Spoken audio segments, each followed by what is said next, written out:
On a random day in December of 1991, a young black girl sat in the waiting room of a clinic awaiting the news of her unborn child. She that day would find out that she was having a son.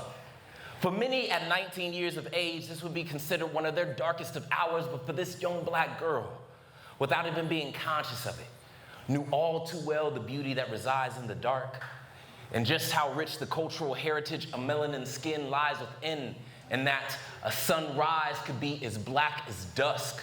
You see, my mother, she personifies black girl magic, willingly sacrificing her own ambitions on the cross of my soon coming. And though this ain't Calvary, she knew the Calvary wasn't coming. No one to save her, no one to bear the weight of this lesson alongside her. She would have to be both mother and father, her only prayer, God, if you allow my son to be born healthy, I will raise him to know and praise you.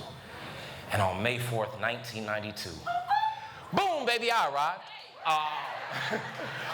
And from that day forward, that woman has been my rock. I'm talking working countless jobs, the back end of fast food restaurants, but was still able to feed my soul. Working the census, sent us poor folk could rely on. And though my mother knew the inner workings of banking systems, they would never account for her not nearly being compensated a fair wage for the war she'd waged. But my mother, the magician she is, she always was able to turn despair into beauty. My mother taught me, boy, just like Orville, that you got two eyes, two ears, and one mouth for a reason. So you need to shut up, listen, and watch, because there is pride in saying that you must learn everything on your own. And once you have grown, Brandon passed some lessons down. You see, my mother, she taught me about mistakes, about being flawed, imperfect, and still being loved. My mama taught me about God and how the peck on my cheek, the laugh fest we would share, and that foot in my behind all came from the same place, love.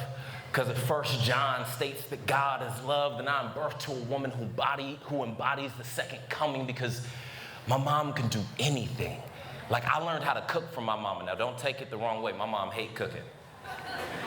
But I've seen that woman turn an empty pantry into a full plate to feed the family. I've seen my mother turn my wine into water and make it all disappear. I've seen my mama heal my pain as I was a leper at the gates of my father's absence, just longing to be let in. I've seen my mother heal a boy into a man because I see him every day. I look in the mirror, and ain't that what God do?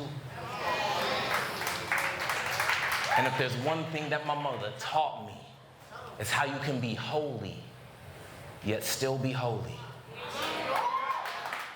Amen.